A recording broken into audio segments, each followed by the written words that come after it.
नमस्कार, हमारी इस खास पेशकश मुक्त मंथन में आपका स्वागत है। आपके साथ मैं हूं सुमित चौधरी। दोस्तों, जैसे कि आप जानते हैं कि सुदर्शन न्यूज एक ऐसा प्लेटफॉर्म है जो देश और दुनिया के ऐसे मुद्दों को बेबाकी से उठाता रहा है जो बाकी जो मीडिया प्लेटफॉर्म्स हैं वहां पर इस तरीके की वो बातें या वो तमाम मुद्दे सामने नहीं आते।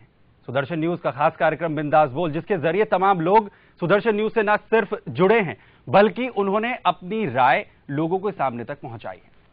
सुदर्शन न्यूज का ये कारवां लगातार आगे बढ़ रहा है, तमाम लोगों का समर्थन भी हमें मिल रहा है, लेकिन इस पूरे समर्थन में एक ऐसा शख्स जिसने अपना पूरा जीवन खपा दिया है। जी हां, सुदर्शन न्यूज के प्रधान संपादक श्री सुरेश चौहान के आज उनका जन्मदिवस है। सर, बहुत बहुत शुक्रिया और सबसे पहले आपको जन्मदिन की बहुत बहुत बधाई उन तमाम लोगों की तरफ से जो हमारे दर्शक भी हैं और साथ ही साथ सुदर्शन परिवार की तरफ से भी। धन्यवाद धन्यवाद। सुरेश जी, आज तमाम लोग जो हैं हमारे साथ जुड़े हुए हैं, जो हमारे सहयोगी हैं, प्रज्ञा हैं, मेरी सहयोगी अंजलि हैं और तमाम जो नागरिक पत्रकार हैं, लेकिन आज हम जो शुरुआत चाहते हैं, हमने नागरिक पत्रकार दिवस के रूप में इसे मनाया है, लेकिन ये एक मिशन है जिसे आप बार बार कहते हैं, देश को भी नंबर वन बनाना है, देश जो है वो भी आगे बढ़ता रहना चाहिए। एक अलग थीम थी, ये मिशन शुरू कैसे हुआ, ये दर्शकों तक पहुंचे? वास्तव में जब मैं महाविद्यालयीन जीवन में कॉलेज में काम करता था जी, एक पत्रकार के नाते, मतलब जिसको कैंपस रिपोर्टर बोलते हैं, वो मैं था, मतलब महाविद्यालयीन प्रतिनिधि। तो पत्रकारिता का वैसे मेरा कोई कोर्स तो नहीं हुआ था, लेकिन पत्रकार मैं उसी उम्र से था। आगे चल के मैंने बातमी.com नाम से एक वेबसाइट, जिसको तब कहते थे, आज न्यूज पोर्टल कहते हैं, वो शुरू किया था। बातमी.com जो मराठी में, जैसे बातमी का मतलब होता है न्यूज या समाचार, उसका शुरू किया था। और वो शुरू करने के बाद मुझे ऐसा लगा कि इंटरनेट से पूरे भारत में अपनी बात को पहुंचाने में अभी टाइम लगेगा, क्योंकि टीवी माध्यम बड़ा हावी है और टीवी माध्यम बहुत ही बुरी तरीके से हावी है। और वो जो लोगों के मन में बात को बिठाना चाहते हैं, वो इतने प्रभावी तरीके से बिठा पाते हैं कि सच बात झूठ और झूठ बात सच होती है। मुझे ऐसा लगा कि भारत में जितने टीवी चैनल हैं उनमें इंडिया तो दिखता है लेकिन भारत नहीं दिखता, और हिंदुस्तान तो बहुत दूर की बात है। और इसलिए एक ऐसा चैनल होना चाहिए जिस चैनल में भारत दिखे, हिंदुस्तान दिखे, और इसलिए सुदर्शन शुरू करने का निर्णय हुआ। लेकिन जैसे शुरुआत आपने कही कि तमाम जो चैनल्स हैं उनके अंदर इंडिया जरूर दिखता है, भारत नहीं दिखता है। वो जो भारत की छवि है, उस भारत की छवि को आगे लाने के लिए हमने भी देखा है, हम भी सुदर्शन न्यूज का एक हिस्सा है, परिवार की तरह हम इसके साथ जुड़े हुए हैं, जो मुश्किलात हैं वो किस तरीके से शुरुआती के दिनों में, क्योंकि वो जो स्ट्रगलिंग पीरियड होता है शुरुआत का, नहीं, मुझे लगता है कि आज उसकी चर्चा करने के बजाय, क्योंकि जो संघर्ष हुआ हो गया, अब हम आगे बढ़े हैं। मैं आज इस जन्मदिन के निमित्त आप लोगों से, और खास करके जो दर्शक है वो भी इस परिवार का हिस्सा है, उनसे ये अपेक्षा रखता हूं कि हम आगे क्या करें। जो संघर्ष हुआ उसको बताकर मैं अपने आप को कोई ग्लोरीफाई नहीं करना चाहता, बल्कि आगे आने वाले दिनों में, क्योंकि हिंदुस्तान की समस्याओं को घटने के बजाय बढ़ रही है और बड़ी बुरी तरीके से बढ़ रही है, उनको समाज के सामने लाया जाए और उन घटनाओं को और हिंदुस्तान को जगाया जाए। इसके लिए कभी कभी देश की कुछ घटनाएं देखकर ऐसा लगता है कि एक चैनल के नाते हम आज कम पड़ रहे हैं, एक व्यक्ति के नाते भी कम पड़ रहे हैं, क्योंकि हम उन घटनाओं को रोक नहीं पा रहे हैं। जो इस देश के अहित की घटना है, घट रही है, लेकिन कहीं कुछ नहीं हो रहा है। संगठन चुप है, लोग चुप है, राजनेता चुप है, सो कॉल्ड सब कुछ चुप है। तो ऐसे में लगता है कि कुछ और आगे होना चाहिए। तो मैं दर्शकों को भी कहूंगा कि वो स्क्रीन पर चल रहे नंबरों पर फोन करके बताएं। बिल्कुल, हम अपने तमाम दर्शकों से भी कहना चाहेंगे कि वो हमें कॉल कर सकते हैं, सुरेश चौहान के जी से आज सवाल पूछ सकते हैं, वो तमाम सवाल जो कहीं ना कहीं आप लोगों के जहन में रहते हैं। और साथ ही साथ मेरे सहयोगी यहाँ पर प्रज्ञा और अंजलि भी हैं, वो भी यहाँ पर सुरेश चौहान के जी को सवाल जरूर पूछना चाहेंगे, जिस तरीके से ये पूरा सफर यहाँ पर रहा है। न्यूज रूम में भी मेरे साथ मेरे सहयोगी बालाजी मिश्रा हैं, उनके साथ वो तमाम लोग जो सुदर्शन परिवार का हिस्सा है वो भी आज हमारे साथ जुड़ेंगे। बालाजी, मैं आपके पास आना चाहता हूँ, और जो लोग आपके साथ इस वक्त मौजूद हैं जो सुरेश चौहान के जी खास सवाल यहाँ पर पूछना चाहते हैं, उनके सवाल जरूर आप हम तक पहुंचाएं। बिल्कुल सुमित, न्यूज रूम में इस समय हमारे साथ देश भर के कुछ चुनिंदा लोग मौजूद हैं जो देश भर से हमारे लिए संवाद संकलन करते हैं, और जो राष्ट्रवादी पत्रकारिता का जो हमारा मुख्य ध्येय है उससे जुड़े हुए रह करके पूरे देश भर से संवाद संकलन करते हैं, जनमानस तैयार करने की कोशिश करते हैं। हमारे साथ तमाम लोग हैं मैं बारी बारी से कुछ लोगों के पास जाऊंगा। सबसे पहले मैं रजत के पास जाना चाहूंगा। रजत, आज इनको एक तरह का पुरस्कार भी मिला है। देश भर में सबसे ज्यादा इन्होंने न्यूज कलेक्ट करके चैनल को भेजा, सबसे ज्यादा इनकी खबरें चली। रजत, आज का दिन बड़ा अविस्मरणीय है। प्रधान संपादक जी का न सिर्फ जन्मदिन है बल्कि नागरिक पत्रकार दिवस के रूप में पूरे देश भर में इस दिवस को मनाने वाला हम लोग का चैनल अनोखा है, एकमात्र है। इस अवसर पे आप लोग देश के तमाम जगहों से संवाद संकलन करके भेजते हैं। क्या कौन सी चुनौतियां हैं, क्या लगता है आपको, और इस मिशन से जुड़ करके आपको कैसा लगता है? कोई मन में सवाल हो तो आप चेयरमैन साहब से पूछ सकते हैं। सबसे पहले तो चेयरमैन साहब को जन्मदिन की बहुत बहुत शुभकामनाएं। जहां तक आपने सवाल पूछा है कि चुनौतियां क्या हैं, देखिए चुनौतियां एक राष्ट्रभक्त चैनल के साथ जुड़ने के जो चुनौतियां होती हैं वो तो हमको फील्ड पे देखनी पड़ती हैं। कई बार हम ऐसे मुद्दे उठाते हैं जो जनहित के मुद्दे होते हैं, कई बार ऐसे मुद्दे उठाते हैं जो लोगों की जानकारी में आने चाहिए, जो बाकी चैनल्स नहीं उठाते। बाकी चैनल्स उन मुद्दों से कहीं ना कहीं किनारा करने की कोशिश करते हैं।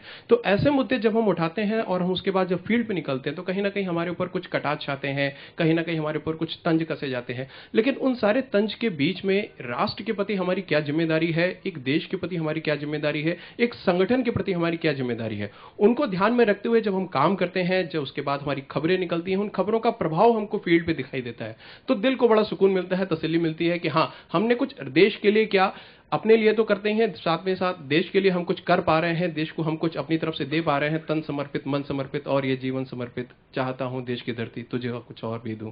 तो ये जो भावना है हमारे मन में, उस भावना की जो प्रेरणा आती है वो जाहिर तौर पे हमारे जो प्रधान संपादक है सुरेश चौहान जी से, उनके माध्यम से आती है, उनसे हमको प्रेरणा मिलती है और उसी प्रेरणा के साथ हम आगे फील्ड पे उतरते हैं। चेयरमैन साहब से एक सवाल उभर के सामने आ रहा है कि हमारे यहाँ के जो संवाददाता हैं, जो पत्रकार हैं, तन समर्पित मन समर्पित की बात करते हैं। निश्चित रूप से जो राष्ट्रवादी पत्रकारिता की संकल्पना आपने रखी थी, आज वो पुष्पित पल्लवित हो रही है।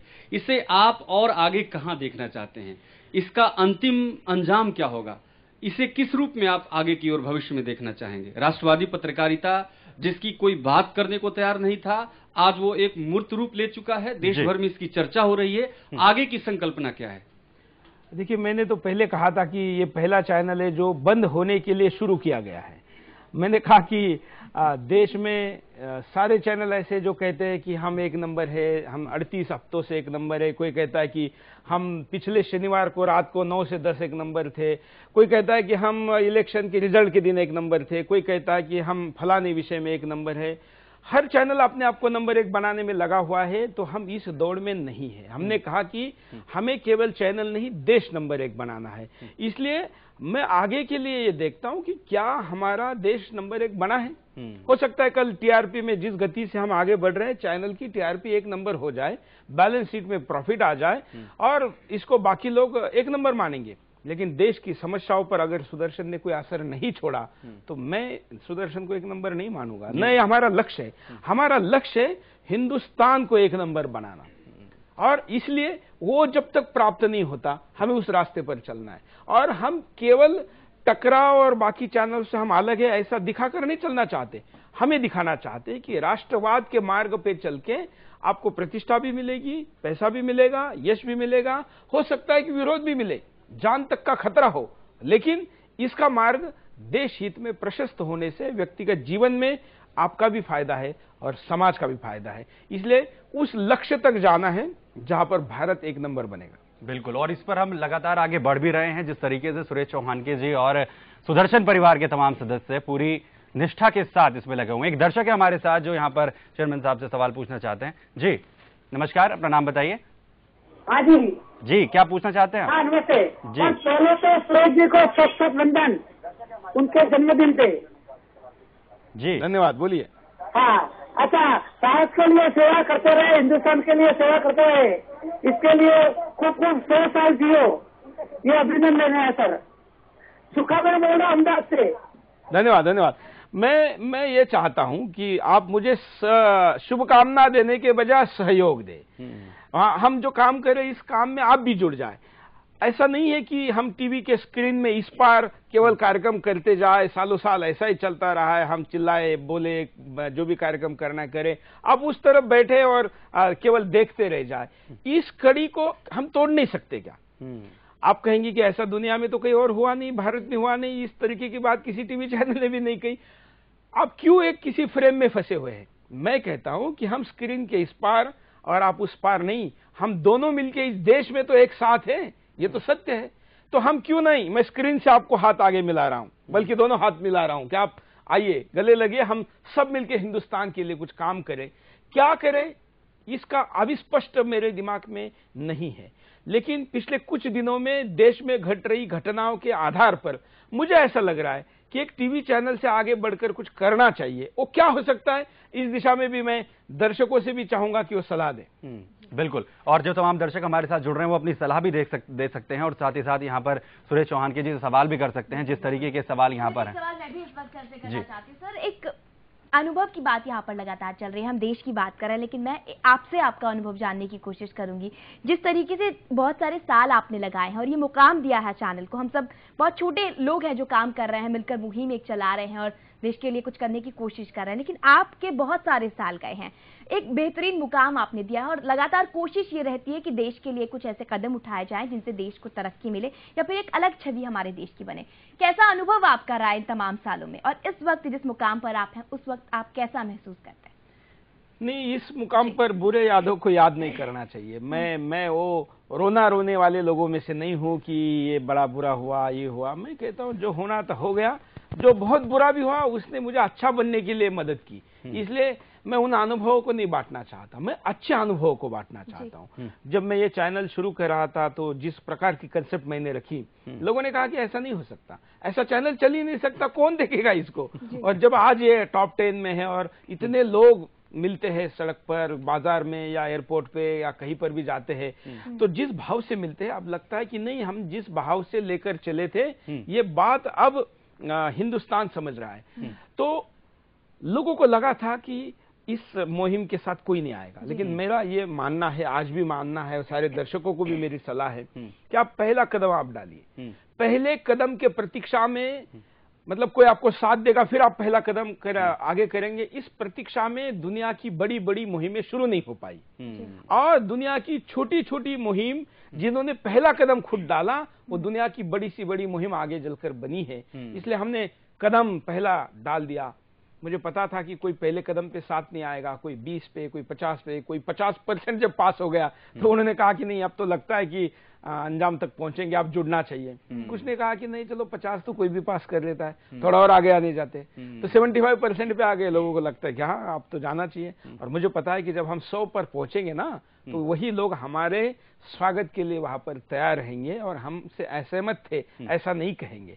इसलिए लोगों की ये मानसिकता है, टेंडेंसी है, उनका ये सोच है, ये हमने मानकर काम को करना चाहिए। बिल्कुल, और लोग जुड़ते जाते हैं और कारवा बनता जाता है, वो जो कहावत कहीं ना कहीं कही जाती है। कि दर्शक हमारे साथ हैं जी। जय हिंद, क्या कहना है आपको? हेलो, हाँ सर, सुरेश जी। हाँ सर, सुरेश सर का जन्मदिन है आज जी, बहुत बधाई उनको। धन्यवाद धन्यवाद।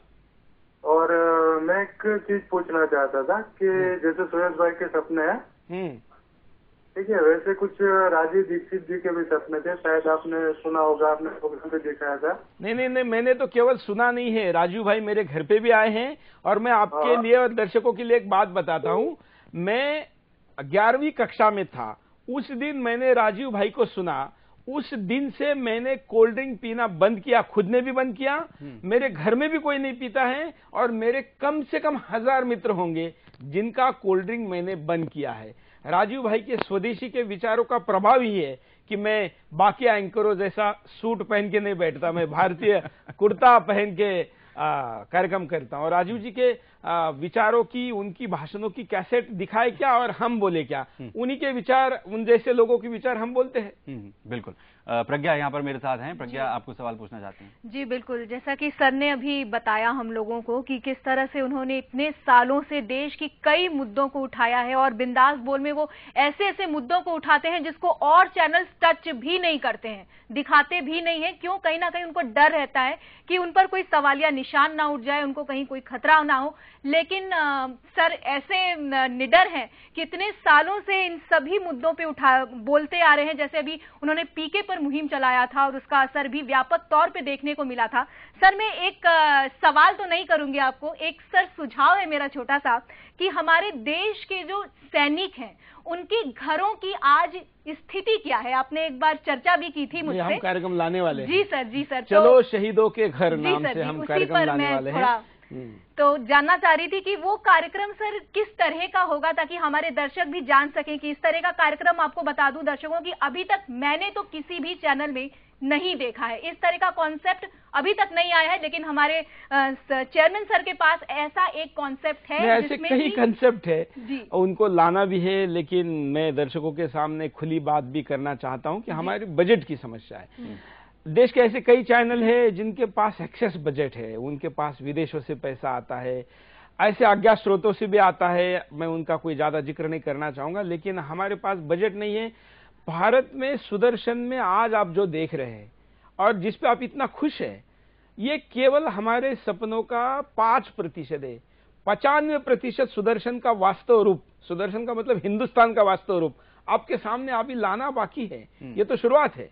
जैसे अभी प्रज्ञा ने कहा, हम चलो शहीदों के घर ये कार्यक्रम लाना चाहते हैं कि जिस देश के बेटों ने इस देश के लिए अपने प्राणों की आहुति दी, आज अगर हम उनके घर में जाके देखेंगे ना तो आप सोच नहीं सकते इतने दुखी होंगे। और ये दुख हमारे लिए केवल दुख पहुंचाने के लिए नहीं है, बल्कि एक प्रेरणा देने के लिए होना चाहिए और उनके प्रति हमारे कर्तव्य को जगाने के लिए होना चाहिए। इसलिए इस कार्यक्रम को हम लाने वाले हैं। इतिहास की सच्चाई हमारा एक कार्यक्रम जल्दी ही आने वाला है, जिसमें मैं हमेशा कहता हूं कि शिवाजी महाराज महान होने चाहिए थे, लेकिन औरंगजेब महान हो गया। महाराणा प्रताप महान थे, लेकिन अकबर को महान कर दिया। ऐसे कितने उदाहरण हैं। ताजमहल को आज हम शिव मंदिर जो था वो कहने के बजाय ताजमहल कहते, उसका श्रेय शाहजहां को देते हैं, जबकि वो श्रेय किसको देना चाहिए था। देश के ऐसे 1000 से ज्यादा मुद्दे आज हमारे पास हैं, जिनको अगर हम इतिहास की सच्चाई में लाए तो हिंदुस्तान को पता नहीं ऐसे मुद्दे भी हमारे पास, वो हम लाएंगे। इसलिए ऐसे कई और प्रोग्राम की योजना है। बिल्कुल, और ये जो कारमा है बिल्कुल इसी तरीके से आगे बढ़ता रहेगा। और सुरेश चौहान के जी जो हैं, जिस तरीके से अपनी बेबाक राय रखते हैं, इसी तरीके से निडरता से हम लोग आगे बढ़ते रहेंगे। इस वक्त रुक करेंगे मेरे सहयोगी बाला मिश्रा का, जिनके साथ और भी लोग यहां पर मौजूद हैं, जिनके जहन में काफी ज्यादा सवाल हैं और पूरी तरीके से वो आतुर हैं यहां पर सवाल पूछने के लिए। बाला जी, हमारे साथ विवेकानंद जी हैं, जो हमारे सामाजिक प्रकोष्ठ विभाग के प्रमुख भी हैं। और जिस तरह से आज दिन में जब सेमिनार चल रहा था, राष्ट्रीय सम्मेलन पत्रकारों का चल रहा था, तो उसमें चेयरमैन साहब ने एक बड़ी अच्छी बात कही कि सामाजिक संगठनों के द्वारा देश में बदलाव की आवश्यकता है और देश को एक नई दिशा देने की आवश्यकता है। तो सामाजिक संगठनों से जो बदलाव होगा उसका प्रारूप क्या होगा, उसकी संकल्पना क्या होगी, उसमें लोगों की सहभागिता कैसे सुनिश्चित की जाएगी, इस पे सर ने एक बड़ा व्यापक प्रकाश डाला था। विवेकानंद जी उस पूरे कार्यक्रम को लेकर के आगे बढ़ने वाले हैं। सुदर्शन न्यूज की एक बड़ी महत्वाकांक्षी योजना है सुदर्शन परिवार की। विवेकानंद जी, वैसे तो आज बहुत तार्किक बातें हुई, बहुत गंभीर बातें हुई, विमर्श हुआ, लेकिन लोगों तक इस पूरी योजना को, इस पूरी संकल्पना को लेके कैसे जाएंगे, मैं आपसे भी सवाल पूछूंगा और फिर चेयरमैन सर के भी पास चलूंगा। यही प्रश्न वास्तव में आज मैं अपने चेयरमैन साहब से पूछना चाह रहा हूं कि पूरा समाज सुदर्शन के साथ जुड़ना चाह रहा है, हर जगह से लोगों में आकांक्षा है कि हम कैसे सहयोग करें, तो वो क्या रूप हो सकता है कि जो समाज की विभिन्न संगठन है, विभिन्न प्रकार की हस्तियां हैं, जो राष्ट्रभक्त अपने आप को कहते हैं, उनको जो प्लेटफॉर्म है, थोड़ा उस पर और खुलासा करेंगे तो मुझे लगता और अच्छा होगा। एक बात ये भी है सर कि पहले से कई संगठन हमारे देश में काम कर रहे हैं, उनकी एक अलग पहचान है, वो काम कर रहे हैं। लेकिन आप जिस राष्ट्रवादी संगठन की बात कर रहे हैं, उनके काम करने का तरीका कैसा होगा, और इस विषय में जो एक तरह से स्पष्ट निर्धारण होना चाहिए, उसका क्या मापदंड होगा, आपके मन में क्या योजना है, इसको लोग जानने को उत्सुक हैं। क्योंकि देश भर से जो भी पत्रकार या जो संवाददाता हमसे जुड़े हुए हैं, उनकी जिज्ञासा यह है कि इस पूरे आंदोलन को हम कैसे आगे लेकर के जाएंगे। मैं पिछले कई सालों से, जब से खास करके बिंदास बोल का प्रभाव और सुदर्शन के बारे में लोगों के मन में प्रेम और आशाएं जागृत हुई है, लोग कहते कि आप एक संगठन बनाओ। तो मैंने सब लोगों को यह कहा कि ऐसे किसी संगठन की आवश्यकता नहीं है, क्योंकि देश में ऑलरेडी कई संगठन चल रहे हैं, कई व्यक्ति संस्थाएं बनी बैठी है और वो अच्छा काम भी कर रहे हैं, ऐसा नहीं कि नहीं कर रहे। कुछ लोग गलत है, बाकी लोग अच्छा काम कर रहे हैं। लेकिन मुझे ऐसे कमी महसूस हुई, पिछले एक लंबे समय से कमी महसूस हुई कि हर संगठन का अपना झंडा, एजेंडा, नेता जो है उसके प्रति वो इतने ज्यादा आग्रही है कि दूसरे संगठन के विचार और उनकी सहभागिता, समन्वय के लिए वो तैयार ही नहीं है। व्यक्ति भी तैयार नहीं है।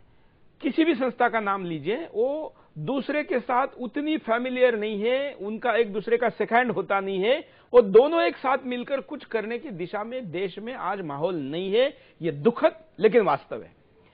मैंने जैसे कहा कि हम अब केवल चैनल तक सीमित ना रह के थोड़े आगे बढ़े। इसका प्रारूप क्या हो, इसका दुनिया में तो कोई और उदाहरण है ही नहीं, तो हमें ही कोई नया उदाहरण पेश करना है, कोई फॉर्मेट पे आगे काम करना है। तो एक विचार मेरे मन में आया कि क्यों ना हम एक ऐसा संगठन बनाए जो संगठनों का संगठन हो, जिसको मैं शीर्ष संगठन नहीं कहूंगा, क्योंकि हम कोई इतने बड़े नहीं है कि हम उतने बड़े बड़े संगठनों के संगठन बने। इस संगठनों का संगठन का मतलब होगा कि ऐसे सारे संगठनों को समन्वय किया जाए। देश में आज इतनी समस्याएं हैं, उन समस्याओं को समन्वय के साथ अगर हम सॉल्व करने की दिशा में, सुलझाने की दिशा में अगर एक साथ होकर प्रयास करते, तो मुझे गारंटी है कि हिंदुस्तान की कोई भी समस्या एक साल से लंबी नहीं चल सकती। दो उदाहरण मैं देना चाहूंगा। एक अंग्रेज अधिकारी का मैं पुस्तक पढ़ रहा था। उसने कहा कि हमने XYZ लोकेशन की लड़ाई जीती और जिन लोगों के खिलाफ जीती, भारतीय लोगों के खिलाफ जीती, और हम हमारा जश्न मनाए जा रहे थे, उस शहर से जा रहे थे। तो ब्रिटिश अधिकारियों की संख्या थी ज्यादा से ज्यादा 500, लेकिन उनका तालियों के स्वागत करने वाले और उनको देखने वाले, घरों के ऊपर चारों तरफ खड़े होकर देखने वालों की संख्या थी लाख भर।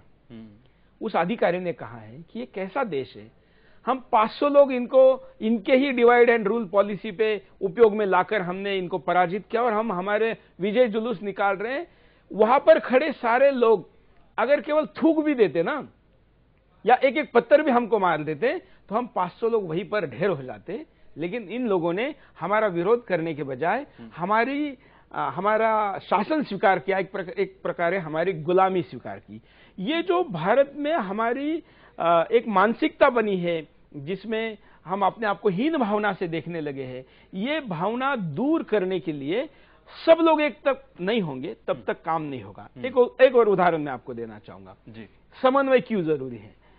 इसलिए जरूरी है कि आज क्या होता है कि देश का जो दुश्मन है, और मेरे इस बात से कोई भी असहमत नहीं होगा कि देश के कई दुश्मन हैं, और एक मैं युद्ध का नियम बताना चाहूंगा, इससे भी मुझे कोई असहमत नहीं हो सकता। दुनिया के किसी भी व्यक्ति से मैं बहस करने के लिए तैयार हूं कि दुनिया की कोई भी लड़ाई, कितनी भी छोटी, कितनी भी बड़ी, शत्रु को पहचाने बगैर जीती नहीं जा सकती। दुर्भाग्य इस देश का कि हमारे शत्रुओं को हम पहचानते नहीं, या जो शत्रु हमको पता है उसको हम हिम्मत दिखाकर नाम लेकर हमारा शत्रु है ऐसा नहीं कहते। और इसलिए जो शत्रु को नहीं पहचानेगा वो वार किसके खिलाफ करेगा और वो लड़ाई कैसे जीतेगा? इस स्थिति में आज हिंदुस्तान है। और ये वो इसलिए उस शत्रु को शत्रु नहीं कहता है क्योंकि उसको लगता है कि शत्रु उससे ज्यादा बलवान है, और ये बलवान इसको इसलिए लग रहा है कि वो अपने आप को अकेला पाता है। मैं कहता हूं इस देश के 100 संगठन, केवल 100 संगठन अगर एक साथ हाथ मिलाकर किसी विषय पर आगे आए तो इस देश के टॉप 10 शत्रु को एक साल के अंदर खत्म कर सकते हैं। वो काम हम करना चाहते हैं। हम कोई एक और चूल्हा बाकी संगठनों जैसा नहीं जलाना चाहते, और संगठनों जैसा और एक संगठन, ऐसा हम नहीं चाहते। हम चाहते कि एक ऐसा संगठन जो इन लोगों का समन्वय का काम करें। और ये बात भी मैं बता दूं, हम सबसे छोटे भाई के भूमिका में आकर इस काम को करना चाहते हैं। हम नहीं चाहते कि हम बड़े भाई, मदले भाई वगैरह का काम करें, क्योंकि हम जानते हैं कि जब तक हम छोटा बनकर काम नहीं करेंगे तब तक बड़ा काम नहीं होगा। इसलिए इस संगठन का स्वरूप ये रहेगा। बिल्कुल। बालाजी मिश्रा मेरे सहयोगी मेरे साथ इस वक्त मौजूद हैं। बालाजी, आप ही के पास आ रहा हूं और जो बाकी लोग आपके साथ मौजूद हैं जो सवाल इस वक्त पूछना चाह रहे हैं उनके सवाल यहां पर पहुंचाएं। हमारे साथ योग साधक हैं सत्यवान जी, जो हमारे चैनल से भी जुड़े हुए हैं और महत्वाकांक्षी योजना जो है चैनल की योग को जन जन तक पहुंचाने की, इनका कुछ सवाल है चेयरमैन साहब से। सत्यवान जी, क्या सवाल हैं, कैसे अपने कार्यक्रम को लेकर आगे बढ़े?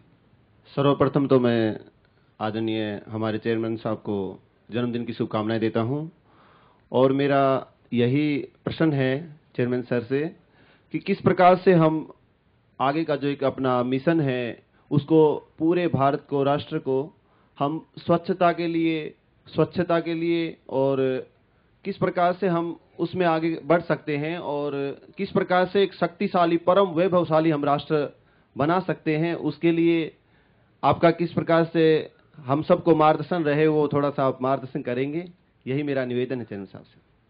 मैं थोड़ा सा इस विषय में अलग राय रखता हूँ। दर्शकों को भी ये बात शायद अच्छी लगे ना लगे मुझे पता नहीं, लेकिन मेरा स्वभाव है कि मुझे जो अच्छा लगता है वो मैं बताता हूँ। मैं बदलने के लिए भी तैयार रहता हूँ अगर मेरी बात गलत है और मुझे कोई तर्कों के साथ बताए कि ये बात गलत है और आपने ऐसा करना चाहिए। मेरा ये मानना है कि हर व्यक्ति का, हर संस्था का एक स्वभाव होता है, एक चरित्र होता है। जैसे भूमिका भी होती है, शरीर के अवयव को भी है और समाज के अवयव को भी ये भूमिका होनी चाहिए। जैसे किसी को या विश्व शांति की बात करे या किसी की हत्या नहीं करनी चाहिए, अहिंसा की बात करे, ये बात कोई संत करे वगैरह वो समझ में आती है, लेकिन सीमा पर खड़ा सैनिक अहिंसा की बात नहीं कर सकता, ये सत्य है। आप लोग भी शायद इस बात से सहमत होंगे कि सीमा पर खड़ा व्यक्ति अहिंसा की बात नहीं कर सकता। वहां पर तो अगर इस देश के खिलाफ कोई सामने वाला आंख उठाकर देखे, गोली मारे, तो वहां गोली की बात गोली से होनी चाहिए। वैसे ही समाज में साधु संत हैं, वो गोली की बात ना करें, क्योंकि उनका काम लोगों को संस्कार देना, सद्विचार देना, धर्म की शिक्षा देना, ये है। वैसे चैनल का भी एक काम है और हम तो एक एक्टिविस्ट चैनल है, एक क्रियाशील चैनल है। तो मुझे लगता है कि हर बात, हर काम हर व्यक्ति ने नहीं करना चाहिए और अपने स्वभाव, विचार और चरित्र के हिसाब से काम करना चाहिए। इसलिए कई काम ऐसे होंगे जिनको हम नहीं करेंगे। सफाई के लिए बहुत लोग हैं, वो काम करें, हम गंदगी पक्का नहीं फैलाएंगे, लेकिन हमारे शौर्य का उपयोग, हमारे सामर्थ्य का उपयोग गंदगी साफ करने के बजाय दुश्मनों के अंदर या दुश्मनों की हिंदुस्तान में जो गंदगी है ना, उसको साफ करने के लिए करिए। ये काम हमसे करवा लीजिए, ये मेरा कहना है। बिल्कुल। और सर, यहाँ पर मेरा एक सवाल है, क्योंकि मैं आप लोगों के साथ अभी कुछ महीने ही हुआ है मैं जुड़ी हूँ। खास तौर से जब मैं बाहर निकलती हूँ, कई लोग ये समझना चाहते हैं कि जो दूसरे चैनल्स हैं और हमारा चैनल, बेसिक हम किस तरीके से फर्क कर सकते हैं और हम इस क्षेत्र में, पत्रकारिता के क्षेत्र में लोग क्या फर्क करते हैं। लोग क्या फर्क करते हैं जी नहीं, लोग क्या फर्क करते हैं? नहीं, हम अगर हम अपने साथ लोगों को जोड़ना चाहें, हम राष्ट्रवाद की बात करते हैं, हम जब समझाने की कोशिश करते हैं तो उनको लगता है कि यही तो सारे काम सारे चैनल्स करते हैं, तो हमें लगता है कि हमें उन्हें एक स्ट्रेट मैसेज देना होगा। हम किस तरह से उन्हें जोड़ सकते हैं? मैंने शुरू में कहा था कि चैनल शुरू इसीलिए किया गया क्योंकि भारत के चैनलों में इंडिया तो दिखता है, भारत नहीं दिखता। ये कमी हम पूरी करें, लोग इस बात से सहमत भी है। दूसरा, कुछ ऐसे मुद्दे हैं जिन मुद्दों पर चैनल संशयास्पद भूमिका में है। कई चैनल हैं, मैं एक चैनल का नाम नहीं लूंगा और सही समय पर किसी भी चैनल का नाम लेने के लिए मैं तैयारी में हूं, बिल्कुल कोई प्रॉब्लम नहीं, लेकिन आज नहीं लेंगे। तो कैसे संशयित भूमिका में है, तो उनके क्रियाकलाप ये दिखाते हैं कि इसके पीछे कोई एजेंडा है। जैसे हमने पीके फिल्म के पीछे का एजेंडा एक्सपोज किया और हमने दिखा दिया कि एक फिल्म भी एजेंडे के साथ आ सकती है। और वो जिसने वो सारे एपिसोड देखे, बाद में उस टीम के लोगों ने ही, पीके टीम के लोगों ने ही कहा कि अरे हमको भी लग रहा है कि इसके पीछे कोई एजेंडा है, क्योंकि उन्होंने इस एंगल से देखा नहीं था। तो भारत के टीवी चैनलों के पीछे भी कुछ छुपा एजेंडा है, कुछ चैनलों के पीछे, ये सत्य है। और वो उस एजेंडे को भारत में दूसरे के हित में इंप्लीमेंट करें। एक घटना में आपको, कई घटनाएं हो सकती है लेकिन आज की घटना बता। बिल्कुल। छत्तीसगढ़ के मुख्यमंत्री ने कहा कि हमारे राज्य में स्वाइन फ्लू के पेशेंट ज्यादा बढ़े नहीं, ईश्वर का मैं आभारी हूँ। एक चैनल ने कहा कि ये बेतुकी बात बोल दी। कैसे ये बेतुकी बात है? क्या ईश्वर को अपने कार्य का क्रेडिट देना या ईश्वर को ऐसे ही कहना क्यों गलत है? कैसे गलत हो सकता है? आप ऐसे चीजों की हवा बनाकर किसी दूसरे मुख्यमंत्री को भगवान को क्रेडिट देने से रोकना चाहते हैं। आप मुख्यमंत्री के मुंह से भगवान शब्द हटाना चाहते हैं, ये एजेंडा है। निर्भया प्रकरण दिल्ली में घटा, तब देश में तमाम ऐसे लोग थे जो लड़कियों को भी कुछ सलाह दे रहे थे, बेटी मानकर, बहन मानकर, और मुझे लगता है कि वो गलत नहीं है, और लोकतंत्र है, बोल रहे थे। लेकिन अगर कोई सलाह देता था कि लड़कियां सेक्सी कपड़े ना पहने, तो ये कहा जाता था देखो ये तालिबानी विचार है। अरे जो बुरखा पहनाते हैं उनको तो आप कुछ नहीं कह रहे हैं, और जो छोटी स्कर्ट के बजाय, मतलब वो भी आप छोटा, क्या मैं क्या बोलूं, आप लोग यहाँ हैं, मैं टीवी पे बोल रहा हूँ, मतलब आप थोड़े से कपड़े की लंबाई बढ़ाने वालों को तालिबानी कह रहे हो, और बुरखा पहनाने वाले को आप कुछ भी नहीं कह रहे हो। ये कैसे हो सकता है? बिल्कुल। एक और उदाहरण, पोप भारत में आए और उन्होंने कहा कि हमने पहले शताब्दी में यूरोप को क्रिश्चियन बनाया, अगले दूसरी शताब्दी में हमने अमेरिका और अफ्रीका को बनाया, और तीसरी इस शताब्दी में हम आसिया को बनाना चाहते हैं, जिसमें भारत भी आता है। दिल्ली में खड़े होकर उन्होंने इस बात को कहा। देश के किसी न्यूज चैनल ने, किसी रेडियो ने, किसी टीवी चैनल ने इसको लेकर हंगामा नहीं किया। लेकिन आज कोई साधारण सा MP MLA का चुनाव लड़ा हुआ, या विश्व हिंदू परिषद का कोई साधु संत, या कोई भी साधारण अगर संत ये बोल दे ना कि हमको हिंदुस्तान को हिंदू राष्ट्र बनाना है, 4-5 दिनों तक चैनल टूट पड़ते हैं। ये क्या तरीका है? इट मीन्स आप बायस है, इट मीन्स कि आप हिंदू शब्द के प्रति आपके मन में द्वेष है, घृणा है, और आप उसको एस्टेब्लिश नहीं होना देना चाहते, हीन भावना बना के रखना चाहते हैं। आप इतने सुंदर है, लेकिन मैं बार बार अगर आपको कहूं कि अरे क्या आपने चश्मा लगाया हुआ है, और ये आदमी कैसे चलेगा, ये तो लाइट चमकेगी, ये होगा और ये होगा फलाना हो, मैं आपका मनोबल तोड़ दूंगा। बिल्कुल। भारत का मनोबल ही इसकी ताकत थी, और इस मनोबल को तोड़ने का काम हमारे देश में जब से मुगल आए तब से हुआ। कैसे पहले मनोबल तोड़ा? जो ईश्वर पर श्रद्धा रखना, आस्था रखना, यह हमारा सबसे बड़ा मनोबल था।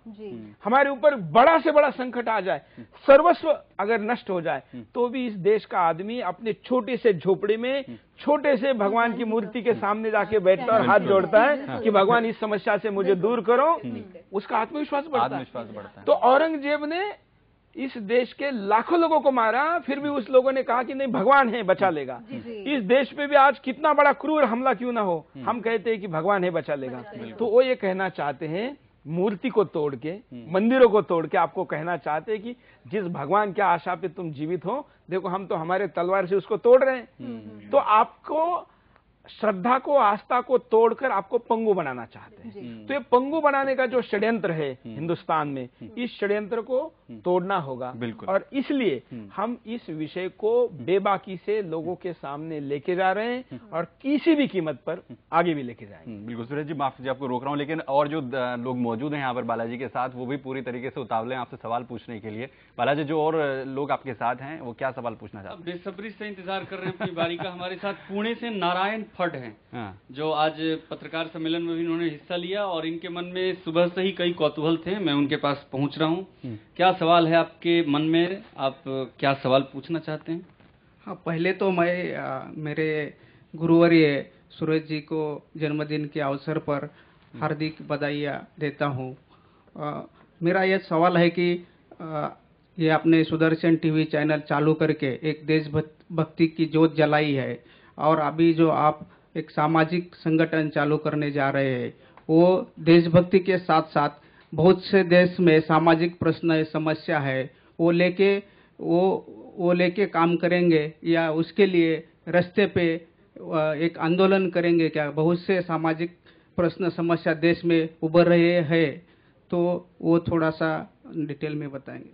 नहीं, मैं आपको फिर बताना चाहता हूं कि देश की सारी समस्याओं पर हम काम नहीं करेंगे। मैंने पहले भी कहा था, हर व्यक्ति का, संस्था का एक चरित्र स्वभाव होता है। हम हमारे स्वभाव के लायक, क्योंकि हम बाकी लोग काम कर रहे हैं, योगा में अच्छा काम हो रहा है, ध्यान में हो रहा है, कई क्षेत्रों में आज अच्छा काम हो रहा है, हम उस काम में मदद करेंगे। हम उन कामों को करना चाहते हैं जिन कामों की आज कमी है, और फोकस करना चाहते हैं। ऐसा नहीं कि आज मेरे पास पूरा एजेंडा तैयार है, मोटा मोटा तैयार है, जो आप ही लोगों ने मुझे दिया है। और आज के कार्यक्रम का उद्देश्य फ्यूचर प्लान बताना नहीं है, बल्कि फ्यूचर प्लान क्या हो, इसका इनपुट आपसे लेना है। फ्यूचर प्लान का अनाउंसमेंट तो हम 21 फरवरी को करेंगे, 21 मार्च को करेंगे, भारतीय नव वर्ष पे। इसलिए आज तो मैं इनपुट लेना चाहता हूं। बिल्कुल, और जो लोग यहाँ पर जुड़े हुए हैं वो ये भी बताएं कि आखिर उनके जहन में किस तरीके के सवाल हैं। सवाल इस संस्था को आगे बढ़ाने के लिए क्या कुछ और होना चाहिए? बालाजी। विक्रम पाचपुले हमारे साथ है, जो अहमदनगर से हैं, महाराष्ट्र से। विक्रम जी, क्या सवाल है? अभी मेरा तो इतना बड़ा ज्ञान नहीं कि चेयरमैन साहब से सवाल पूछने के लिए, तो मैं खाली उनको इस ढेर सारी शुभकामनाएं देता हूँ कि आपका जो सपना है वो पूरे देश को एक नंबर बनाना, वो सपना जल्द से जल्द पूरा हो सके। यही मेरी अहमदनगर जिले से ढेर शुभकामनाएं। धन्यवाद जी। अहमदनगर जिले से ही चेयरमैन साहब आते हैं, वहाँ से बहुत सारे लोग। उसको मैं अहमदनगर नहीं कहता हूँ, मैं केवल नगर कहता हूँ। नगर। हमारे साथ संभाजी नगर से 2 प्रखर पत्रकार हैं, आज इन्हें पुरस्कार भी मिला है एक्सक्लूसिव खबर देने के लिए। हमारे साथ बाबूराम दाभड़े जी हैं। जी, क्या सवाल है आपका? जय हिंद सर। पहले तो आपको बधाई हो आपके जन्म दिवस का, और हमको जो आपने सेवा दी है सूरज चौहान की जी सर, हमें हिम्मत आई है और हम समाज सेवा जो कर रहे हैं भले भांति आपको सामने रख के कर रहे हैं, और ऐसी आपसे शक्ति मिले हमें और हम इससे आगे बढ़े, ये आपसे आशीर्वाद चाहते हैं। हम सब साथ में हैं, चिंता मत करिए। अभी तो बहुत काम करना है, अभी तो शुरू भी नहीं किया है। बाबूलाल राठौर जी, आपके भी मन में सवाल? मैं तो सबसे पहले सुरेश चौहान के सर जी को जन्मदिन की हार्दिक बधाई देना चाहता हूं, और मैं कहना चाहता हूं कि मुझे बहुत गर्व है कि मैं सेना में भर्ती नहीं हो सका देश की सेवा करने के लिए, लेकिन सुदर्शन चैनल ने मुझे ये मौका दिया देश की सेवा करने के लिए, तो मैं तन मन धन लगाकर मन लगाकर देश की सेवा करूंगा। और गर्व होता है कि हम जिस रास्ते से निकलते उस रास्ते से लोग ऐसी नजर से देखते, सर उठा के हमें जय हिंद कहते, तो हमें बहुत गर्व होता है, और मैं इसी गर्व के साथ सुदर्शन न्यूज की पूरी सेवा करने के लिए तैयार। बिल्कुल, और मेरी भी इच्छा थी कि मैं सेना में जाऊं, लेकिन मैं नहीं जा पाया। मेरा उतना सौभाग्य नहीं था कि मैं सेना में जाऊं और वहां पर कुछ करके दिखाऊं।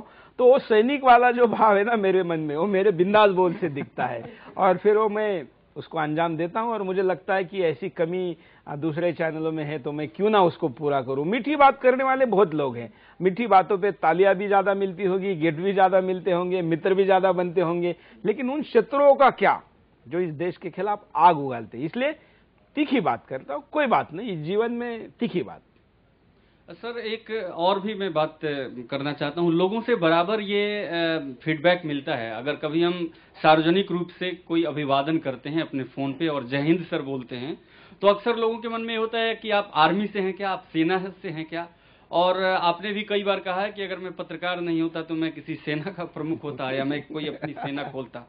तो लगता है कि जो हमारे पत्रकार बंधु हैं, जो हमारे साथ लोग जुड़े हुए हैं, निश्चित रूप से अपने आप को पत्रकार के साथ साथ एक देशभक्त सैनिक भी मानते हैं। हमारे साथ सुरेंद्र स्वामी जी हैं, जो सामाजिक संगठनों से जुड़े हुए हैं, योग प्रचार प्रसार से भी जुड़े हुए हैं। इनके मन में कुछ सवाल हैं चैनल की भविष्य की योजनाओं को लेकर। सुरेंद्र जी।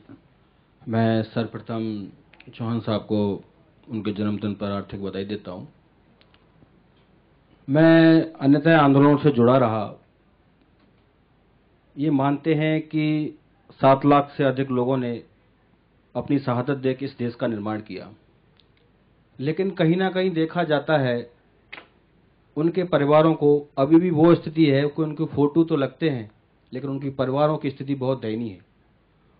तो मैं यही चाहता हूं कि उनके लिए अपना एनजीओ, अपना संगठन जो भी आप बना रहे हैं बहुत अच्छा है, मुझे बहुत अच्छा लगा। मैंने आज का आपका कार्यक्रम भी देखा, इसमें अपने संगठन की क्या भूमिका रहेगी ये मैं थोड़ा सा आपसे जानना चाहता हूँ। ऐसे जो देश में हमारे शहीद हुए ना, उन शहीदों ने इसलिए शहादत नहीं दी कि उनके घर वालों को कुछ मिले। ये सत्य है कि उनके घर वालों की चिंता हमारी है, क्योंकि घर का कोई भाई जाता है तो दूसरा भाई उस घर को संभालता है। लेकिन एक और कमी पूरी करने की जरूरत है, जैसे उनको संभालना जरूरी है वैसे उनके सपनों के भारत को बनाना जरूरी है। क्योंकि अगर हम शहीद, वो जो शहीद हुआ है उस आत्मा को पूछे ना कि भाई तेरे 2 काम है, एक तो तेरा परिवार समस्या में और एक तेरा जो देश के प्रति सपना था वो पूरा करना है, दोनों में से मैं पहले कौन सा काम करूं। तो मुझे पता है कि वो शहीद की आत्मा कहेगी कि मेरे परिवार का नहीं, मेरे देश का काम पहले करो। इसलिए उधर हम फोकस करेंगे, लेकिन हम सरकार पर और निष्क्रिय समाज पर उन परिवारों को नहीं छोड़ेंगे, उसके प्रति भी कर्तव्य जरूर निभाएंगे। और मैं कई कार्यक्रम कर चुका हूं। शहीद जवानों के माता पिताओं का पूजन, 12 साल पहले जो नासिक का कुंभ हुआ था, वहां पर मैंने संतों के पूजन के बजाय शहीद जवानों के माता पिता के और वीर पत्नियों के पूजन से कुंभ की शुरुआत की थी। इसलिए मेरे लिए किसी संत से बड़ा वो व्यक्ति है जिसने इस देश के लिए शहादत दी है। उसके माता पिता, उसकी पत्नी आज भी बड़े हैं। एक बहुत खास सवाल है सर, क्योंकि ये ऐसा सवाल है, पत्रकारिता सीधे तौर पर कहा जाता है लोकतंत्र का चौथा स्तंभ है और हम खुलकर अपनी बात को रखते हैं। आज हर कोई तीसरा व्यक्ति पत्रकार बनना चाहता है, लेकिन पत्रकार की क्या परिभाषा होनी चाहिए शायद उन्हें नहीं पता होता। तो आप खुद एक पत्रकार जहाँ भी ग्लैमर होता है ना जी, आपने कभी सोचा कि घर से कोई भागा और रेलवे स्टेशन पे सोया और उसको डॉक्टर बनना था इसलिए उसने ऐसा किया?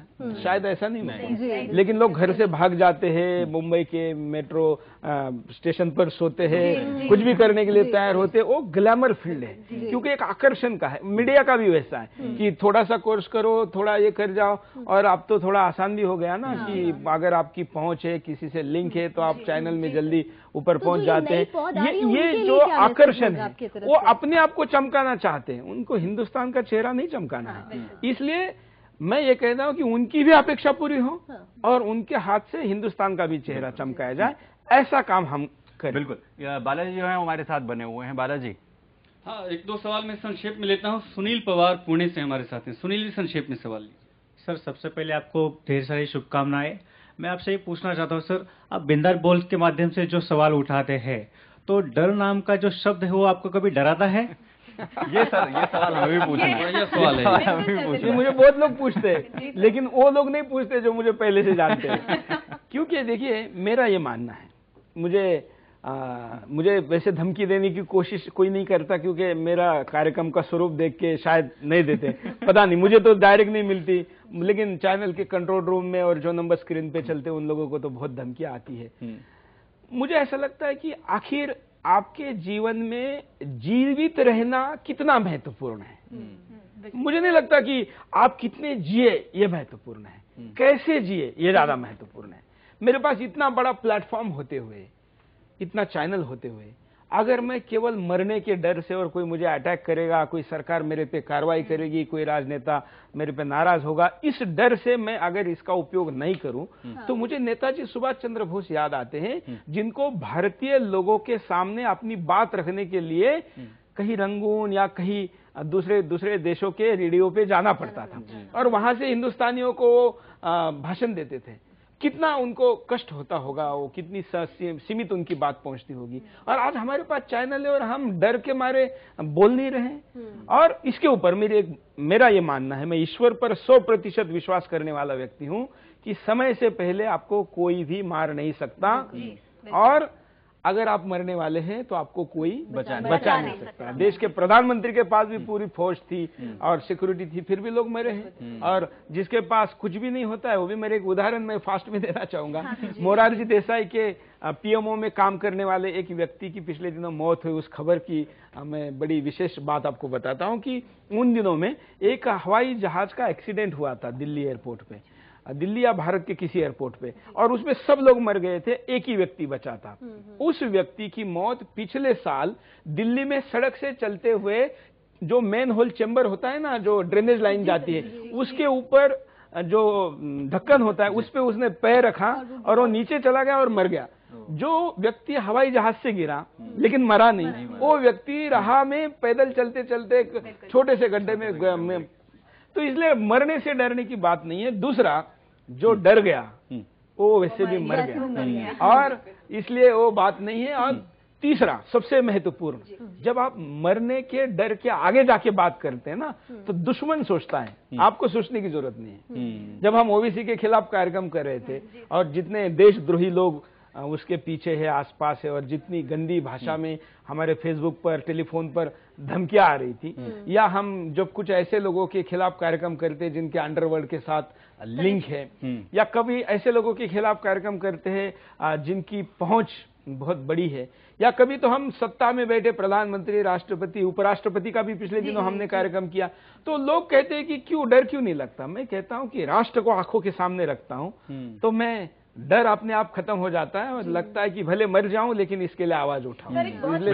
बिल्कुल। मैं अंजलि यहाँ पर माफ कीजिए, मैं बिल्कुल रोक रहा हूँ। हम थोड़ा सा टाइम एक्सटेंड कर लेते हैं। बिल्कुल मुझे लगता है बिल्कुल यहाँ पर जो है समय की हालांकि हमारे पास कमी है, लेकिन हम अंजलि के सवालों के साथ साथ हम यहाँ पर बालाजी जी उनके साथ जो लोग हैं उनके सवालों को बुलेंगे, लेकिन पहले अंजलि आप सवाल बात यहाँ पर बिंदास बोल की हुई, प्रेरणा की हुई, आप इतने सारे लोगों का प्रेरणा स्रोत हैं, तो हजारों लाखों बल्कि ये कही कि करोड़ों में एक विवेकानंद हुए, एक शहीद भगत सिंह हुए, एक राजगुरु हुए, आपको ये प्रेरणा कहाँ से मिली? क्योंकि जज्बा हर किसी में है। देखिए मैं शुरू से ही वैसे संघ का स्वयंसेवक बना, ये मेरे लिए बड़ी भाग्य की बात रही। तो बचपन से ही मुझे महापुरुष और अच्छे प्रचारक और उनके द्वारा ऐसे ऐसे बौद्धिक और ऐसी जीवन की प्रेरणादायी घटनाएं सुनने को मिली, जिससे कि लगा कि हमने भी कुछ करना चाहिए। दूसरा मुझे ऐसा मेरा मित्र परिवार मिला, मेरा माता पिताओं का योगदान ऐसा रहा कि जब मैं शिरडी का रहने वाला हूँ, जहाँ मैं बैठा हूँ ना, इतनी जगह का भी दुकान हो तो भी कोई कई हजार रुपए वो मुनाफा कमा सकता है। तो उन्होंने सुरेश चौहान के से मेरे से अपेक्षा नहीं की कि मैं कोई छोटा दुकान डालूं और उनको आज से पहले दिन से पैसे देना शुरू करूं, बल्कि उन्होंने मुझे कई नुकसान झेलते हुए मिशन पर, सामाजिक कामों पर काम करने दिया। मेरे पिताजी मोटरसाइकिल पर बिठाकर मुझे बस में छोड़ने आते थे कि मैं प्रवास पे जाता था सामाजिक संगठन के काम करने के लिए, जबकि उनकी ऐसी स्थिति नहीं थी।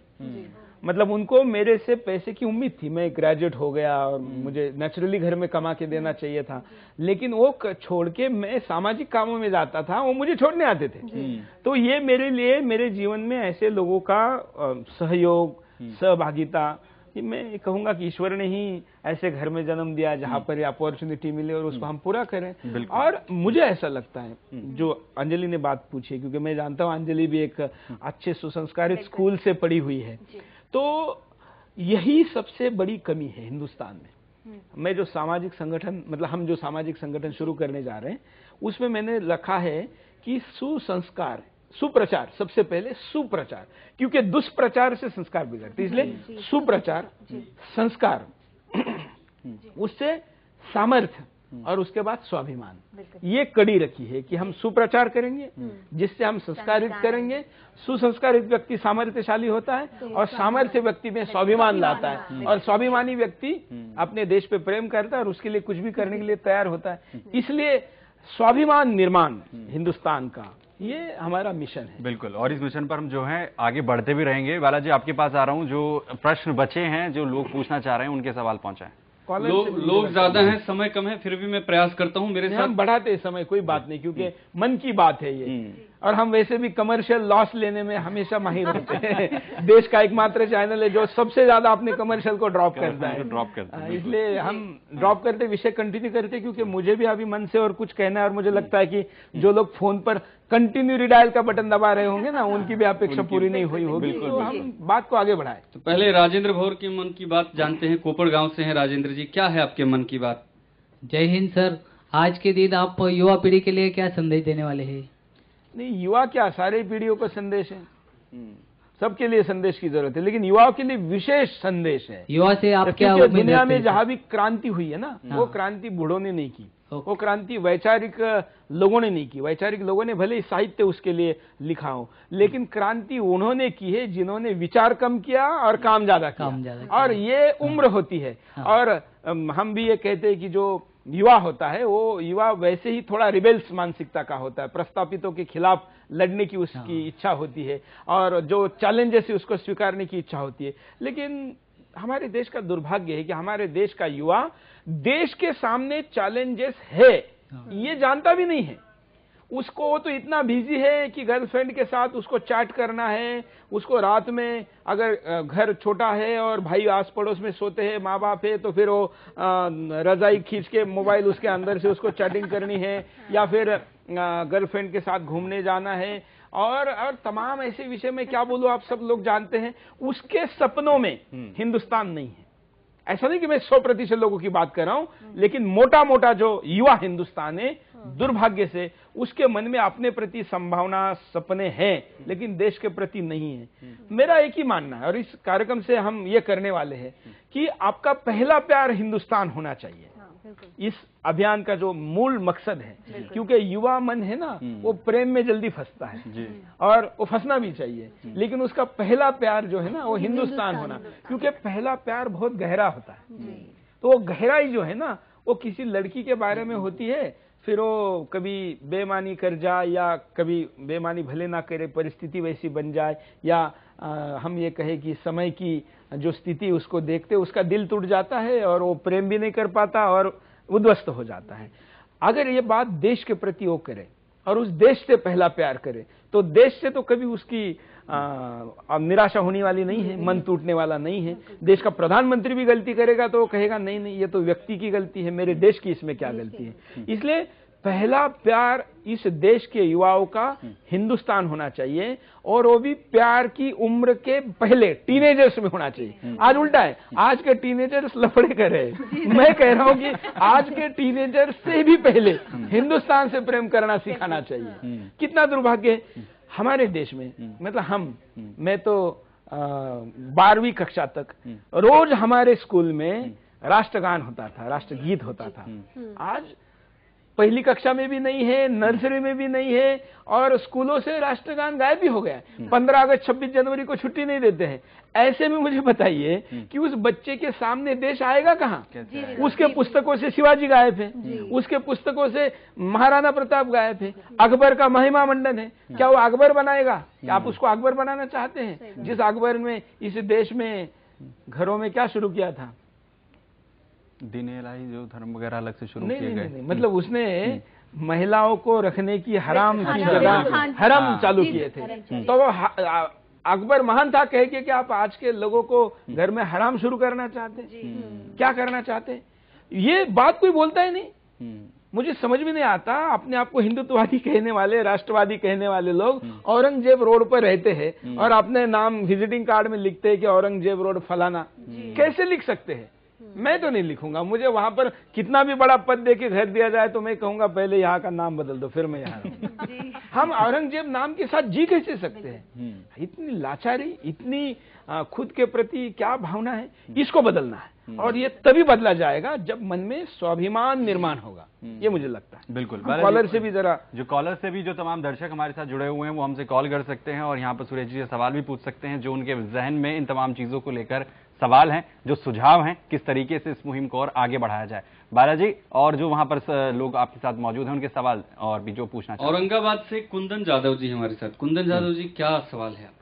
सुदर्शन न्यूज ने जो सामाजिक क्रांति और देश प्रेम की भावनाओं को बढ़ाने के लिए एक विचारधारा का जो एक आगाज किया है, उसको बढ़ा चढ़ाकर लोगों के सामने पेश करने की कोशिश की है। ये एकमात्र ऐसा चैनल होगा जिसके साथ में आज कोई खड़ा दिखाई नहीं देता, मगर आगे चल के मुझे आशा है कि कई सारे चैनल जो आज भारत भर में अपने अपने तरीके से काम कर रहे हैं, वो भी इस चैनल के साथ में, इस विचारधारा के साथ में जुड़ने की कोशिश कर सकते हैं। और मुझे उनके से एक कहना भी है कि वो भी इस सोच को आगे बढ़ाने में मदद करनी चाहिए, जो कि देश भावना की जो कदर है वो हर इंसान में, हर भारतीयता के नागरिक में बढ़नी चाहिए। इस सवाल को अगर आगे पहुंचाऊं मैं, जिस तरीके से वो कहना चाह रहे हैं उसमें दो शब्द जोड़ना चाह रहा हूं मैं यहाँ पर सुरेश जी। जो बाकी चैनल हैं, जिस तरीके का आपने उनके बारे में बताया, उसके बारे में ज्यादा बात करने की जरूरत नहीं है, लेकिन अगर इस तरीके के संस्थान हमारे साथ जुड़ने की कोशिश करते हैं तो उनके लिए क्या? नहीं, हमारे साथ क्या, हम तो कह रहे देश से जुड़ो। हम कौन है? हम तो बहुत छोटे हैं। हम सारे चैनल को बड़ा मानने को तैयार है। हमसे क्या जोड़ना है? हम तो कहते हैं देश से जुड़ो ना। हमारा आरोप ही है कि आप देश के साथ नहीं जुड़ रहे। ये तो हमारा आरोप है। लेकिन एक बात बताऊं मैं, देखिए, आप किसी भी ऐसे रास्ते पे चलना है ना, इसको साधना कहते हैं, तपश्चर्या कहते हैं। मैं नहीं कहता कि मैंने कोई ये इतना बड़ा कोई तप किया है, लेकिन हम लगातार बार बार 2007 से लेके अब तक जो बात कह रहे हैं ना, अब ऐसा होता है जब मैं कभी दिल्ली में कहीं कार्यक्रम में जाता हूं जहां दूसरे चैनलों के भी सीनियर लोग रहते हैं, तो ऐसा पिछले दिनों में काफी हुआ। हमने बिल्कुल 180 डिग्री के उल्टे प्रोग्राम किए। ओवैसी पर बाकी लोग उनका व्यक्तित्व को महान बना रहे थे और हम उसके खिलाफ उसके देशद्रोह के आरोपों को स्क्रीन पर दिखाकर साबित कर रहे थे। पीके को एक तरफ लोग देश की सबसे सक्सेस मूवी कह रहे थे और हम देश का सबसे बड़ा षड्यंत्र कह रहे थे। ऐसे जब विषय हमने किए तो मुझे ऐसे कई पत्रकार मिले। अभी पिछले दिनों प्रधानमंत्री के यहाँ पर जो दिवाली का प्रोग्राम था उसमें भी और कुछ सामाजिक कार्यक्रमों में भी या कभी एयरपोर्ट पर भी वो पत्रकार मेरे पास आके कहते हैं कि सुरेश जी, हो सकता है कि हम आपके सारे बातों में सहमत ना हो, लेकिन हम आपके इरादे पे डाउट नहीं करते।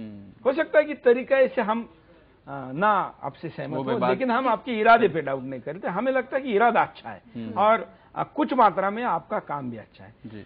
कुछ लोग थोड़ा आगे बढ़ के ये कहते हैं कि क्या करें, हमें भी लगता है कि ऐसा करना जरूरी है, लेकिन हमारे चैनल की पॉलिसी है और हम ऐसा नहीं कर सकते, हमारी मजबूरी है, बिजनेस ये है, प्रोफेशन है।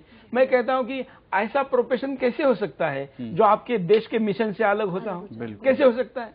ये तो विचित्र बात है। और लेकिन बड़ी मात्रा में, मतलब मैं देशवासियों को थोड़ी आशा जगाना चाहता हूं कि चैनल, उनके मालिक, उनकी पॉलिसी, उनकी कंपनियां भले ही सुदर्शन के मुद्दे से सहमत ना होती हो, लेकिन उनका जो स्टाफ है वो सुदर्शन के मुद्दे से काफी मात्रा में अब सहमत होने लगा है जब हम तथ्यों के साथ बात करते हैं। इसलिए दिन अच्छे हैं, ऐसा मैं मानता हूं। बिल्कुल। और इसका जो उदाहरण है वो हमें सोशल नेटवर्किंग साइट्स पर देखने को मिलता है। देखिए आज इंटरनेट पर सबसे पॉपुलर चैनल के रूप में हम हैं। बिल्कुल। ये और एक भी पेड स्टाफ हमारे पास नहीं है जो सोशल मीडिया में सुदर्शन को प्रमोट करे, एक भी नहीं है। और बाकी लोग हैं जिनके महीने का बजट 50-50 लाख रुपए सोशल मीडिया में प्रमोट करने का, वो स्पॉन्सर्ड उनकी ऐड आती है। हमने 1 रुपया नहीं है, हमारा पूरे की पूरा ऑर्गेनिक फॉलोइंग है जो फेसबुक पेज पर है, लेकिन लोग प्रमोट करते हैं। ये तो विशेषता है। बिल्कुल लावनी।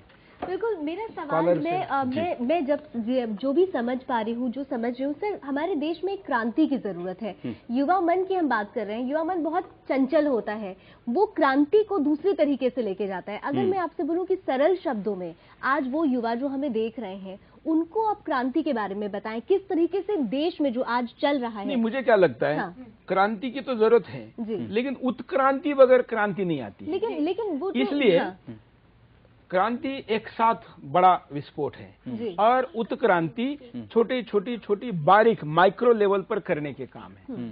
आजादी के लिए क्रांति जरूरी थी, आजादी के बाद उत्क्रांति जरूरी है। और हिंदुस्तान जो आज पूरा आजाद नहीं है, उसके संपूर्ण आजादी के लिए क्रांति की जरूरत है।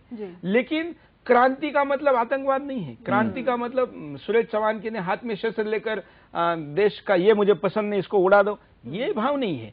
हम जो गलतियां है उसको दुरुस्त करेंगे, हमारे लोग हैं उनको दुरुस्त करेंगे, कानूनों को दुरुस्त करेंगे, व्यवस्थाओं को बदलेंगे, लेकिन हम उत्क्रांति के मार्ग से चलेंगे, क्रांति की तैयारी रखते हुए। सर, और शायद इसीलिए सर हम अपने हर कार्यक्रम में उपाय जरूर बताते हैं। बिल्कुल उपाय बताते हैं। प्रज्ञा, मेरे साथ यहाँ पर हमारे साथ एक दर्शक जुड़े हैं जो पूछना चाह रहे हैं कुछ। जय हिंद, क्या कहना है आपको? जय हिंद सुरेश चौहान जी। सबसे पहले तो आपको जन्मदिन की हार्दिक शुभकामनाएं। और मैं बोलना चाहता हूं कि क्या हमको मैक्लरॉय की शिक्षा पद्धति जो इस देश में लागू हुई थी उसको क्या चेंज करने की जरूरत नहीं है?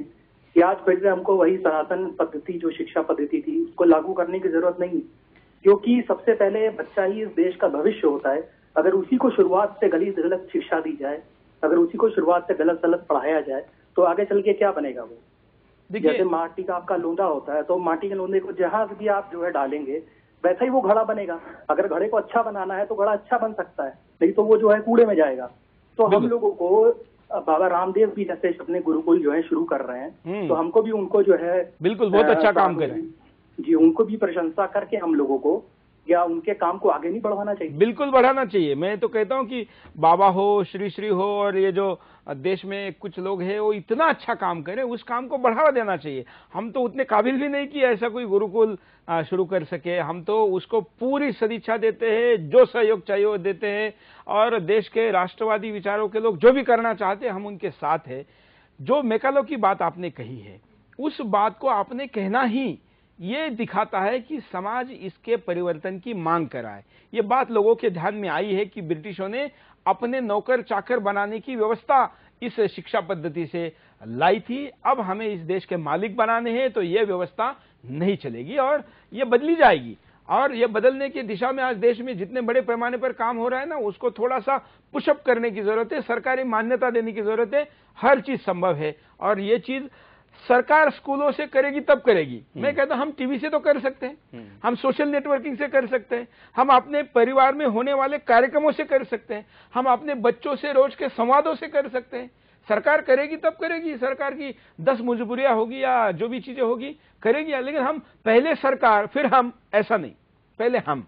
बिल्कुल, हमने अपने बच्चे से शुरू करेंगे, उसके साथ जो टॉक होगा उसमें से मैकेलो को हटा दो, उसकी शिक्षा पद्धति को हटा दो। हमारे कार्यक्रम जो होते हैं, जैसे आज मेरे जन्मदिन पे कुछ लोगों ने कहा कि हम 42 साल का हो गया मैं, तो 42 किलो का केक लेके आता हूं। मैंने कहा नहीं, हम केक नहीं काटेंगे, प्यार में भी और दबाव में भी हम गलत चीज को नहीं करेंगे। तो आज कुछ बहनें 42 दीपक लेके आई, उन्होंने वो जलाया, मुझे लगता है स्क्रीन पर भी थोड़ी देर पहले वो दिखा रहे थे कि उस टाइप से जन्मदिन मनाया गया। ये मैकेले को हमने नकारा, हमने अपनी बात को इंट्रोड्यूस किया। ये इंडोर्स करने वाला जो विषय है, ये हम अपने घर से शुरू करें। ये 42 दीपक यहाँ पर लगाए गए थे और उसके बाद इसको जलाया गया था और मेन दीपक जो था वो मैंने जलाया था। तो ये भावना और गीत भी, मतलब देखिए इतना साहित्यिक देश है हमारा, लेकिन हम किसी का भी जन्मदिन हो, हमारे यहाँ गीत कौन सा होता है, हैप्पी बर्थडे टू यू। हम एक अल्टरनेटिव नहीं दे पाए कि जन्मदिन पर कोई भारतीय गाना हो सकता है, तो वो आज हमने यहाँ पर इंट्रोड्यूस करवाया। और जो वेदांत समिति की महिलाएं भगिनियां आई थी, उन्होंने उस गीत को किया और उस गीत से ही मैंने जन्मदिन मनाया। मैंने कहा नहीं, और कोई तरीके से नहीं मनाएंगे। ये मैकेले को नकारने की शुरुआत हमसे करें, सरकार उसको अंतिमता करेगी। बालाजी मिश्रा हमारे साथ यहाँ पर लगातार है, उनके साथ कुछ लोग भी हैं जो लगातार सवाल पूछना चाहते हैं। बालाजी। कर्मवीर हमारे साथ हैं झारखंड से। कर्मवीर कई सामाजिक संगठनों से जुड़े रहे हैं। कर्मवीर का सवाल। पहले तो अपने चेयरमैन साहब को बहुत बहुत बधाई जन्मदिन पर। और जितने, मेरा मानना है, जितने आपके पास धमकियां आ रही हैं उनसे कई गुना या 100 गुना ज्यादा आपकी उम्र हो, ये हमारा निवेदन है ईश्वर से। और हमारा क्वेश्चन ये था भ्राता जी कि हम युवाओं, जो युवा हैं, किसी कार्यक्रम को लेकर, किसी धरना प्रदर्शन या किसी आश्रम या किसी संगठन से जुड़ते हैं, तो वो तत्कालिक क्षण भर के लिए जुड़ते हैं, 6 महीने, साल, 2 साल। उसके बाद वो उसका जुड़ाव जो होता है वो छूट जाता है और लगता है क्या कि कहीं ना कहीं युवा एक ठगा जाता है। तो इसके लिए अपने संगठन में या अपने संस्थान में इसकी क्या आगे एक रणनीति रहेगी, आप जैसा इसके मार्गदर्शन? बिल्कुल बिल्कुल, मुझे मैं कहता हूं कि क्या है, हमारे यहाँ पर है ना, हम लोग आरंभशूर ज्यादा होते हैं, बड़े उत्साह से किसी चीज को शुरू करते हैं और फिर उसके बाद रुक जाते हैं। फिर मेरा ऐसा मानना है कि आप चीज 2 दिन लेट चालू करो, 10% 20% समय लेट ले लो चालू करने का, लेकिन अंतिमतः इसका अंत कहाँ है या खत्म कहाँ होने वाला है, वहां तक इसकी रचना लगाओ। जो व्यक्ति आपके साथ जुड़ेगा उसकी रुचि किसमें है, उसका क्यों वो जुड़ रहा है, उसका उद्देश्य क्या है, बिल्कुल एकदम फ्रैंक होकर उसको पूछो। अगर कोई मंच चाहता है ना, मैं कहता हूं दो ना, उसको मंच दो, क्योंकि मंच से बोलने वाले भी तो नहीं है ना, गलत सलग लोग बोलते हैं। और कोई अगर मंच नहीं चाहता, बैक पर्दे के पीछे का काम चाहता है, तो उसको दीजिए, स्पष्टता से दीजिए। एक कहा, मैं अपने कार्य पद्धति में एक बात को सीखा हूं, व्यक्ति जैसा है वैसा लो और जैसा चाहे वैसा उसको बनाओ। हमें देश के लिए किस प्रकार के लोगों की जरूरत है, व्यक्ति बना बनाया नहीं मिलेगा। देखिए पूर्णांक कोई नहीं है, सुरेश चौहान के भी नहीं है, बहुत दोष है मेरे में भी। हम तो पूर्णांक केवल श्री कृष्ण को मानते हैं ना, बाकी पूर्ण पुरुष तो हम बाकी ईश्वरों को भी नहीं मानते, क्योंकि दोष है।